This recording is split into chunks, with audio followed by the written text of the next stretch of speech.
Bonjour à tous, dans cette vidéo on va corriger ensemble un exercice de chimie qui s'appelle aspect thermodynamique de l'autoprotolyse de l'eau.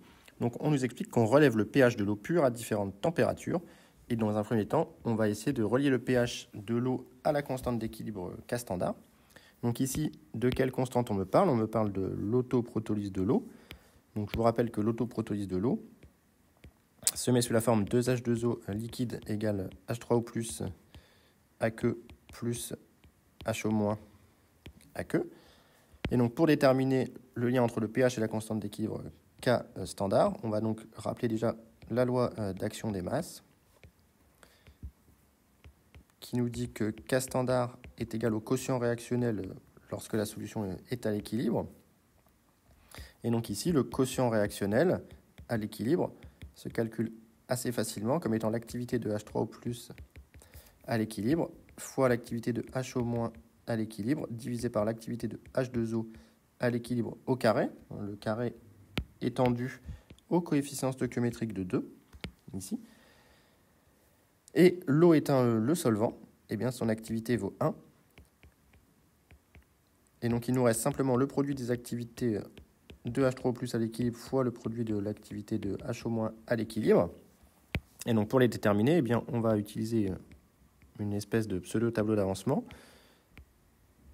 qui nous montre que lorsque l'eau s'autoprotolyse en H3O+ et HO-, eh bien l'activité de chacune des espèces est la même, et donc on a que QREC est égal à XEC carré, puisque ce sont des espèces dissoutes, sur C rond au carré, où C rond est égal à 1 mol par litre. Et pour faire le lien, eh bien QREC, on sait que maintenant c'est égal à K standard, et on sait enfin que le pH c'est égal à moins log de la concentration en H3O+, sur C standard, et donc c'est ici égal à moins log de XEC sur C standard. Donc il ne me reste plus grand chose à faire, si ce n'est partir de cette relation, que K rond égale XEC carré sur C standard au carré. Je vais passer à moins log, donc j'ai que moins log de K rond égale moins log de ici XEC sur C standard au carré, autrement dit moins 2 log de XEC sur C standard. Et donc j'obtiens que le pH, les moins se simplifient ici, le pH est égal à log de K standard divisé par 2, tout simplement, moins 1,5, pardon, je laisse le moins 1,5 de log de 40. Voilà. Alors remarque, à T égale 298 Kelvin, on a K qui est égal à 10-14, le produit ionique de l'eau. Donc on a bien pH qui est égal à moins 1,5 de log 10 de 10-14, c'est-à-dire moins 14, ce qui fait bien 7. Donc c'est cohérent.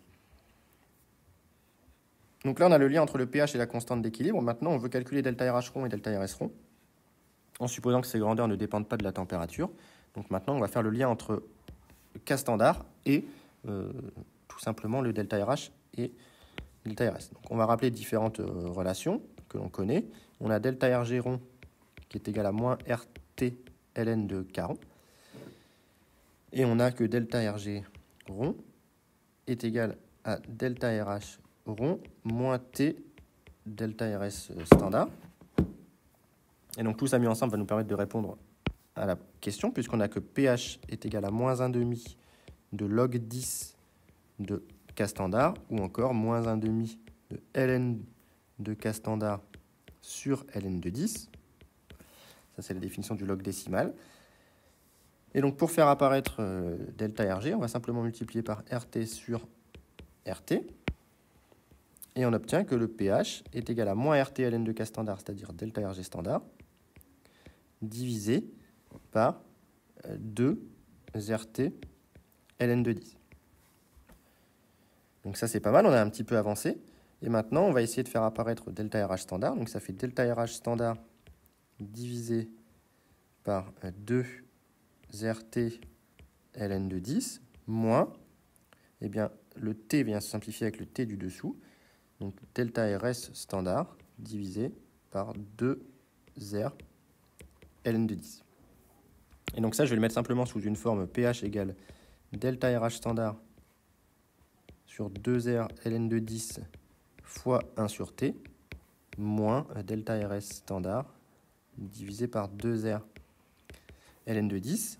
Et donc je m'aperçois que le pH, il est égal à A fois 1 sur T plus petit b, c'est-à-dire une fonction affine de l'inverse de la température, avec des paramètres A et B qui me permettraient de remonter à delta RH et delta RS. A égale delta RH rond sur 2R ln de 10 et B égale moins delta RS rond sur 2R ln de 10.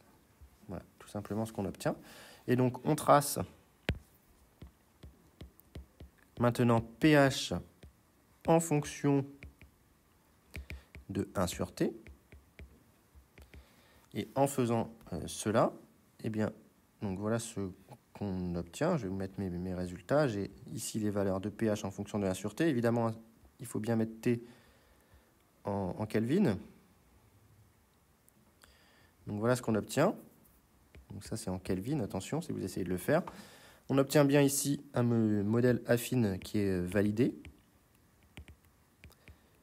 avec notamment un coefficient R carré qui est très bon, 0,997. Et maintenant, je vais identifier petit a et petit b. Donc j'en déduis que petit a, ici, est égal à 1368,64. Et ça, c'est égal à delta RH rond divisé par 2R ln de 10. Donc j'en déduis la valeur de delta RH rond. Donc je fais le calcul.